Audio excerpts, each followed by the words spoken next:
and make it rock, yeah, side by side, left and right, take it slow, yeah, baby, come on, do it just right, and side by side, left and right, take it slow, yeah, baby, come on, do it just right. Assalamualaikum warahmatullahi wabarakatuh. Kami dari mahasiswa Wedan Pesantren Ibnu Mesin jurusan Bimbingan dan Konseling Pendidikan Islam angkatan 2020. Perkenalkan, nama saya Nais. Saya Sofia Rahma. Jadi di sini kami melakukan diskusi pembahasan tentang anak berkebutuhan khusus. Nah, jadi ada anak berkebutuhan khusus ini berbagai macam dan kami membahas terkhusus dari apa nih yang ingin kita bahas, entah itu ABK yang seperti apa, jenis ABK-nya. Jadi ada satunya yang kami pilih untuk kami bahas. Mau apa nih sebenarnya yang kita bahas? Dari pengalaman pribadi, pernah ketemu dengan anak ABK yang terganggu dalam pendengarannya. Jadi si anak ini sama sekali tidak mendengar, alhasil dia juga menjadi bisu. Nah, itu sih yang pernah aku temukan di lingkungan sekitar. Ya, nama penyakitnya apa itu? Itu bisa kita sebut dengan tunarungu. Kalau dari dia? Saya juga ini bukan saya masyarakat saya juga, dia pernah membuat dari sekitar umur 10 tahun nggak salah. Jadi bisa jadi kalau masyarakat tunarungu. Oke, berarti untuk pembahasan kita pada hari ini, yaitu pada kali ini ya, yaitu tentang tunarungu. Nah, tunarungu jadi pengertian dan juga macam-macam lah ya, penyebab dan karakter itu seperti apa sih anak tunarungu ini, terus bagaimana cara berkomunikasi anak tunarungu ini kita bahas. Baik, langsung saja kita membahas tentang agar lebih lanjut untuk mengetahui tunarungu, kita perlu mengetahui dulu tunarungu ini seperti apa. Nah, dari sudut pandang kalau kita jelaskan berarti pengertian lah ya, pengertian dari tunarungu. Nah, kalau dari kuliah seperti apa tunarungu ini? Kalau bagi aku, tunarungu itu merupakan sebuah penyakit ya kan, dan entah itu dari lahir ataupun dari karena sebuah kecelakaan yang mengakibatkan sebuah masalah yang dalam dirinya itu mengalami kerusakan ataupun pecah. Berpenyakit di telinga gitu lah ya. Nah, dari Setia. Oke, kalau menurut aku tunarungu ini adalah penyakit di mana seseorang tidak bisa mendengar. Artinya kan pendengaran itu terganggu. Akibatnya mungkin banyak faktor yang mengakibatkan seseorang bisa menjadi tunarungu. Misalkan terjadinya kecelakaan atau salah satu dari keturunan genetiknya. Mungkin banyak faktor yang mengakibatkan si anak ini menjadi tunarungu. Nah, salah satunya mungkin seperti yang diketahui manusia sama sekali mungkin tidak ada yang tidak mendengar lah, tapi wallahu alam pasti ada yang mendengar lah, tapi kita belum tahu tunarungu ini apakah sama sekali tidak mendengar atau bisa mendengar sedikit suara ataupun lebih. Nah, jadi mungkin penyakit tunarungu ini bisa saja dari beberapa faktor itu tadi. Ya, dari beberapa faktor ya. Dari penyebab dari penyakit yang dari gendang telinga. Nah, memang anak tunarungu ini adalah suatu kondisi atau penyakit yang mengganggu pendengaran atau gendang telinga yang susah mendengar bunyi atau yang tidak bisa mendengar bunyi-bunyian. Jadi menyebabkan di seseorang tersebut tidak bisa berbicara.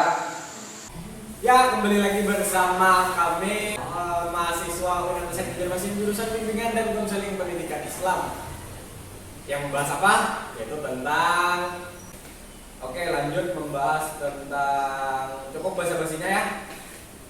Lanjut membahas tentang faktor adalah faktor dan penyebab sudah kita bahas. Berarti kita membahas apa? Gangguan tunarungu ini di pendidikan. Nah, apakah dia juga perlu mendapatkan sekolahan atau pendidikan yang seperti apa? Kalau menurut aku tunarungu ini ada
tunarungu ini berbagai macam juga gitu.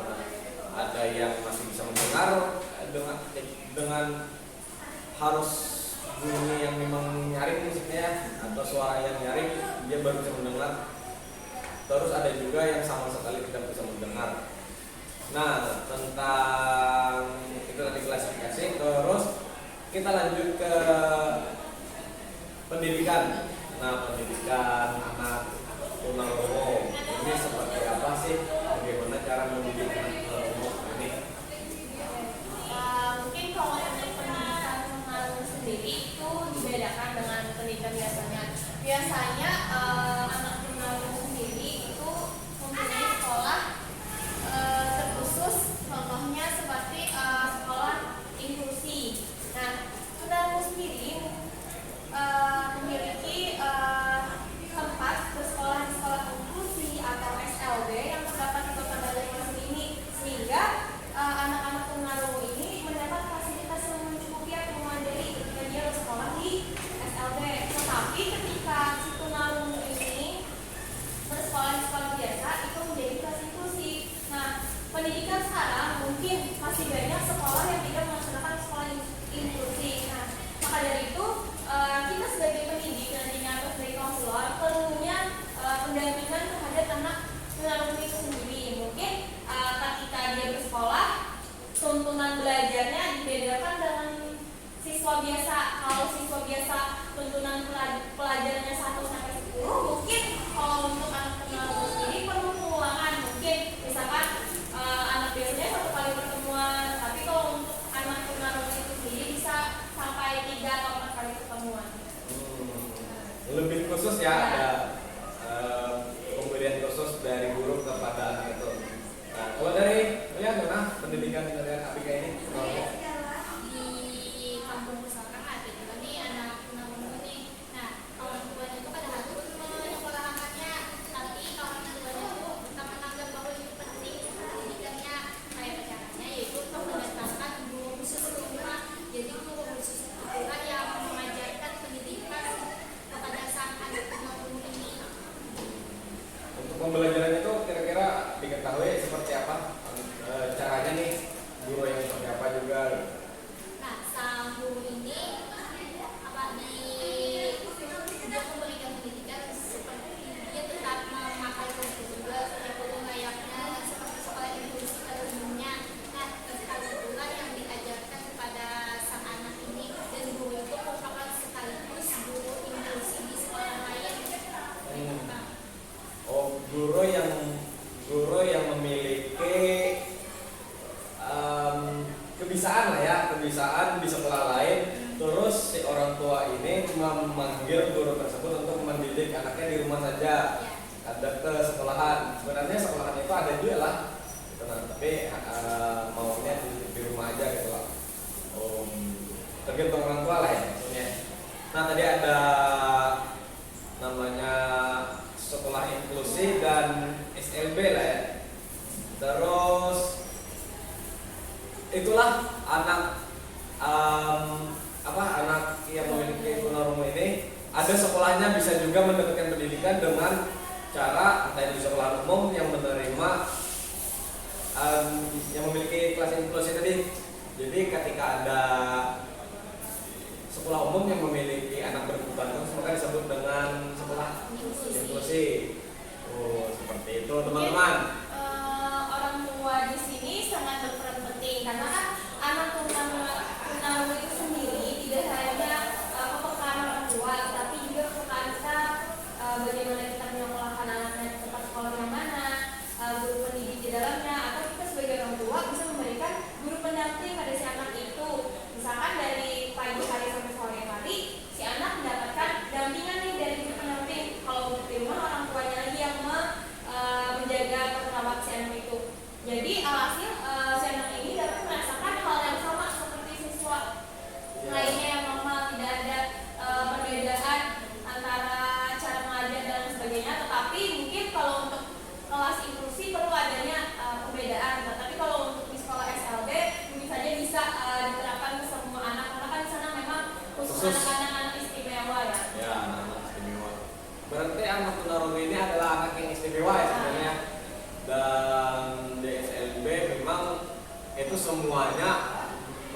semuanya anak istimewa gitu. Beda dengan anak sekolah inklusi itu hanya ada beberapa dan mungkin satu saja gitu nah yang memiliki kebutuhan khusus. Jadi itu yang disebut dengan inklusi kelas umum yang ada anak yang berkebutuhan khususnya. Seperti itu. Terus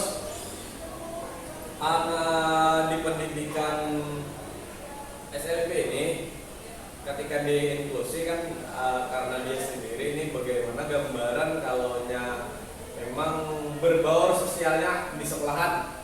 Nah, berbaur di sekolahan anak tunarungu ini ketika di sekolahan terus dengan teman-temannya yang normal. Nah, bagaimana tuh sosial inklusi ini seperti apa harusnya gitu?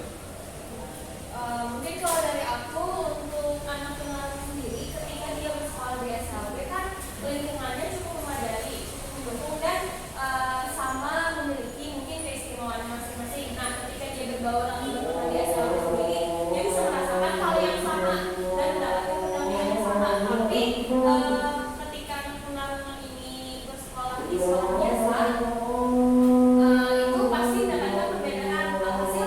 Mungkin kita sebagai guru BK atau konsultan nantinya harus bisa mengarahkan ke siswa-siswa kita atau mengajarkan mereka bahwa si anak ini istimewa. Kalian harus juga bisa berteman dan bersosial dengannya, tidak hanya mungkin bisa direcehkan atau seperti itu lah. Diasingkan Ya, dijauhi lah. Ya, Oke. mungkin Seperti itulah. Nah, menarik bicara tentang tunarungu karena memang apa sih keunikan dari tunarungu ini karena memang manusia berbeda-beda yang kelebihan dan kekurangannya lah ya. Nah, terus kita bicara tentang kelebihan dari anak tunarungu, terus dia bersosial seperti apa. Jangan sampai ketika kita menemui anak tunarungu kita menjauhi lah kata seperti tadi sekolah ataupun di sekitar kita. Nah, itu ketika dia bersosial di pendidikannya. Nah, bicara tentang tunarungu ini ketika di sekolahan dia memiliki kelebihan khusus tentang kelebihannya nih. Kelebihannya ya walaupun dia tidak bisa mendengar maka dia bisa lebih peka terhadap gerakan atau penglihatan, kesehatannya pun juga terjaga karena memang gerak komunikasinya seperti di apa gitu dengan gerak-gerakan itu. Lanjut ke ketika anak tunarungu ini dewasa, apakah dia bisa juga nih seperti orang normal yang memiliki pasangan? Nah, bicara tentang tunarungu, seperti apa sih pasangan yang memang bagus untuknya? Apakah bisa atau tidak seperti orang normal? Gimana kalau menurut kalian? Mungkin dia bisa misalkan ya nanti dia kan berada di sekolah SMP. Nah itu tuh pasti dia boleh dialog kepada kawan-kawannya, ada yang kawan mungkin di sebelahnya. Itu tuh bisa aja menimbulkan rasa nyaman antara si anak tunarungu ini dengan tunarungu lainnya. Nah mungkin aja itu bisa juga menimbulkan mereka bisa berjodoh. Perjodohan sesama ya lah ya. Sama karena memang kecocokan mereka dengan satu sama lain itu membuat rasa nyaman terhadap dirinya sendiri. Terus bisa juga merasakan apa yang dirasakan oleh orang normal itu menikah atau berjodoh. Nah, apakah ada juga nih orang yang tunarungu berjodoh dengan orang normal biasanya pernah menemui atau tidak?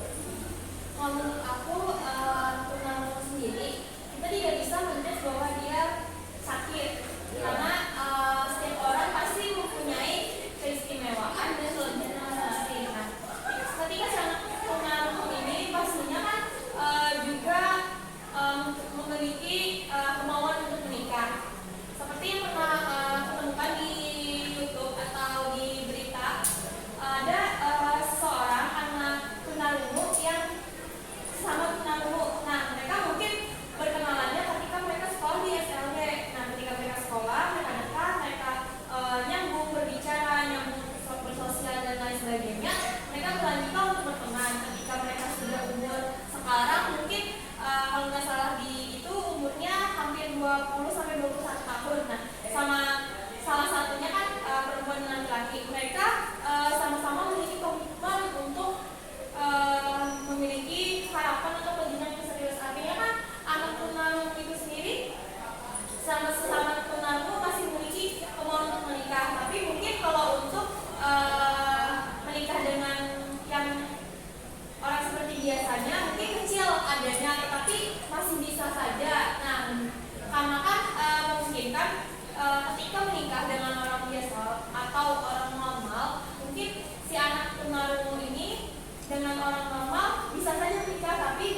Ya, karena memang bicara tentang tunarungu, jodoh pun kita tahu ya lah ya, jodoh ada sebutan namanya jodoh di tangan Tuhan. Ya.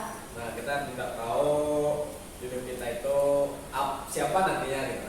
Terus bicara tentang manusia, ya macam-macam manusia kan ada kelebihan dan keistimewaan masing-masing. Kenapa jadi disebut istimewa tadi anak tunarungu ini? Karena memang mereka itu menerima apa dari kekurangan mereka dan menanggulangi kekurangan mereka, karena memang manusia memiliki kekurangannya masing-masing.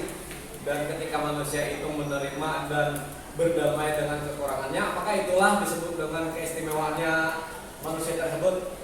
Jadi seperti itu, anak tunarungu ini memang istimewa dan dia menerima apa itu kekurangannya. Nah, itulah keistimewaan dari seorang manusia tersebut. Kita memang bicara tentang manusia lah ya, terus yang memiliki kelebihan dan kekurangan. Nah, bicara tentang pernikahan tadi, karena memang pernikahan anak tunarungu pun bisa merasakan, jadinya kita dapat disimpulkan bisa merasakan berjodoh. Nah, berjodoh memang keadaannya orang biasa aja gitu yang merasakan itu. Teman-teman bisa ambil dari kita sebagai orang tua nantinya atau calon pendidik sebagai guru, apa sih tips yang mungkin teman-teman bisa ambil atau terapkan kepada anak-anak tunarungu ketika kalian menemukan anak tunarungu itu di sekolah ataupun di SMA nantinya? Ya, hal-hal yang perlu kita lakukan dan kita perlu siapkan juga nantinya ya, entah itu kita jadi orang tua ataupun pendidik, ya, tenaga pendidik, ataupun juga sebagai masyarakat pun bisa, masyarakat yang memang ketika kita menemui di lingkungan masyarakat dengan anak yang berkebutuhan khusus seperti ini, kita bisa menanggulangi atau memberikan pendidikan atau menyikapinya. Nah, seperti itu. Mereka juga harus lebih prihatin terhadap anak-anak yang mungkin memiliki keistimewaan masing-masing. Ketika kita menemukan anak yang mengalami keistimewaan tersebut, mungkin kita bisa lihat di lingkungan sekitar kita, antara itu di sekitar lampu merah atau biasanya sih banyak di pasar-pasar. Kalau ketika kita masuk di pasar tradisional, banyak anak-anak yang terlihat memiliki keistimewaannya masing-masing. Tapi dari pemerintah masih belum memperhatikan hal-hal kecil seperti itu. Mungkin kendalanya masih dari orang tua, karena kan banyak orang tua yang menganggap bahwa anaknya tidak sakit, padahal si anak ini memiliki kelebihan, yaitu memiliki penyakit tunarungu itu tadi. Nah, mungkin kita sebagai guru, konselor, sebagai pendidik perlu pemahaman atau mengarahkan orang tua, persepsinya terhadap anak ini perlu kita obati, perlu kita terapi mungkin, atau perlu kita letakkan di tempatnya yang sebenarnya, agar si anak ini mungkin bisa mengembangkan dirinya, tidak hanya di rumah saja. Ketika si anak tunarungu itu bersekolah, banyak hal-hal yang bisa dia pelajari di sekolah itu. Contohnya mungkin si anak memiliki kelebihan atau minat bakatnya terhadap kesenian. Nah, mereka bisa mengasahnya, belajar bernyanyi, mungkin kalau yang klasifikasi lainnya Olahraga, atau mereka bisa menjahit, tenaga lainnya itu bisa diasah melalui sekolah-sekolah yang memang memfasilitasi untuk anak-anak yang istimewa itu tadi. Nah, ketika hal itu bisa diatasi oleh orang tua, anak-anak seperti ini tidak sama sekali terlantar. Anak-anak ini pasti memiliki kelebihan yang bisa membuahkan hasil dan membuat mungkin orang-orang sekitar atau orang tua itu melihatnya senang karena mereka memiliki perkembangan yang baik. Kalau Ya. orang tua memang penting ya. Tidak hanya peran kita sebagai orang tua, kita harus sebagai lingkungan masyarakat. Ternyata pemerintah pun harus ikut andil dalam menanggulangi atau cara mengembangkan bagaimana anak tunarungu ini bisa berkembang layaknya orang-orang pemerintah. Ayo fasilitasi yang benar-benar. Peran pemerintah itu penting untuk memfasilitasi anak berkebutuhan khusus seperti ini, karena dia pun bisa berkembang layaknya orang normal, entah itu bisa berolahraga, menjahit, berkesenian, apapun itu bakat-bakat mereka yang terpendam yang memang harus dikembangkan. Terus karena memang sebagai orang tua kita jangan takut terhadap anak ini memiliki keistimewaan yang memang kita takut kalau pina orang tua itu jangan ya persepsi takut bahwa anaknya ini menyusahkan orang lain atau takut ketika anaknya ini dilepas ke ruang lingkup yang lebih besar seperti dunia yang lebarnya dunia ini keadaannya dikekang seperti burung di sangkar. Jadi kita perlu membuat dia mengeksplor dunianya sebagai orang tua. Jadi persepsi orang tua itu jangan sampai mengangkat anak tunarungu ini atau anak yang berkebutuhan khusus lainnya seperti itu, ya kan disebutkan tadi. Karena memang anak-anak itu bisa memiliki bakatnya yang terpendam dan orang bisa mengasah bakat dan keinginannya juga, keinginan anak tunarungu tersebut mau jadi seperti apa. Gitu. Mungkin kita bisa melihat juga di kampus kita sekarang UIN Antasari Banjarmasin ada juga mahasiswa-mahasiswi yang memiliki keistimewaannya masing-masing. Nah, artinya kan tidak hanya di SMP atau SMA, anak-anak berkebutuhan seperti ini bisa difasilitasi. Contohnya di UIN Antasari Banjarmasin dapat mahasiswa yang memiliki kebutuhannya itu. Nah, mungkin ketika pemerintah melihat banyak kampus yang bisa memfasilitasi hal-hal kecil untuk tunarungu atau jenis ABK lainnya, pemerintah harus bisa lebih memperhatikan bagaimana cara mereka masuk ke kampusnya, perguruan tinggi atau kampus lainnya yang masih ramah lingkungan terhadap anak-anak ABK itu sendiri. Mungkin di kampus 2 kita masih tahap pembangunan untuk fasilitas anak berkebutuhan khusus ini. Nah, lebih baiknya pemerintah, tidak hanya pemerintah, pendidik atau kita sebagai dosen atau guru juga bisa memperhatikan atau peka terhadap anak tunarungu atau mahasiswa yang berkuliah, misalnya contohnya seperti itu sih. Yang menutup kemungkinan anak berkebutuhan khusus memang perlu merasakan juga, kadang perlu merasakan, memang harus merasakan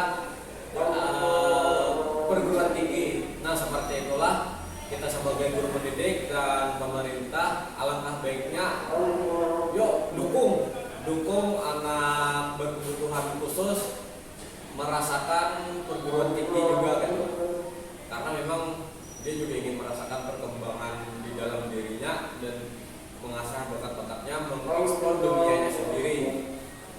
Jadi perlu dukungan kita sebagai tenaga kerja pendidik, guru, dosen ataupun pemerintah tadi. Nah, seperti itu. Jadi bicara lagi kita bagus bicara tentang anak tunarungu karena memang anak-anak yang seperti ini sering kita temui di lingkungan dan perlu penyadaran juga kita sebagai guru konselor nantinya, calon guru konselor dan dosen-dosen atau apapun itu masyarakat, kita perlu sadar bahwa hak-hak manusia dan itu sama haknya, kadang membeda-bedakan.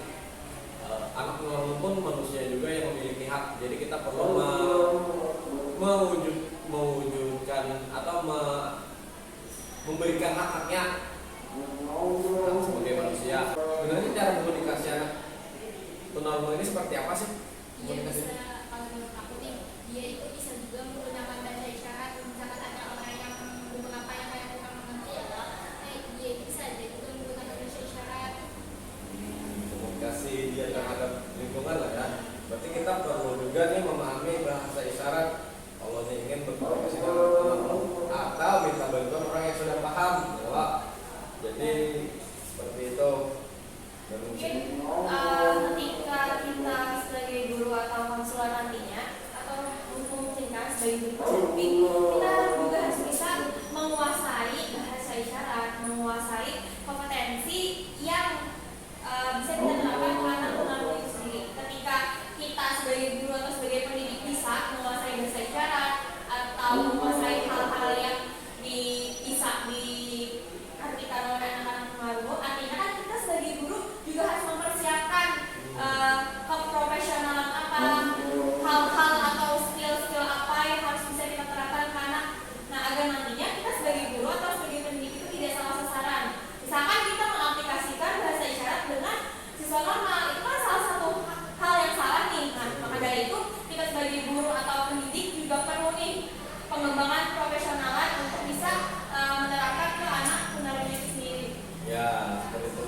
makanya tidak bisa anak tunarungu ketika kita berkomunikasi dengan seperti ini dengan orang normal, maka cara berkomunikasinya ya dengan bahasa isyarat tadi. Maka untuk si anak tunarungu ini paham juga maksud dari kita, maksud dari apa yang kita bicarakan, karena memang kita bicara dengan seperti orang normal, maka anak tunarungu ini tidak bisa memahaminya. Nah seperti itu teman-teman, kita cukupkan diskusi kita pada hari ini tentang membahas tunarungu. Mudah-mudahan kita dapat memberikan kepekaan terhadap anak tunarungu di lingkungan kita, dan mudah-mudahan juga kita doakan pemerintah bisa memfasilitasi anak tunarungu ini dari kecil sampai dia besar dan bisa berkembang sesuai dengan minat dan keinginannya. Nah, mudah-mudahan harapan kita sebagai mahasiswa nih, sebagai bidara pendidikan mahasiswa, guru calon guru BK gitu. Nah mungkin itu saja dapat kami sampaikan bicara tentang tunarungu. Jadi salah hilangnya mohon maaf, karena memang kesalahan terdapat dari manusia lah yang benar dari Allah SWT. Baik, saya Rais, teman-teman BD dan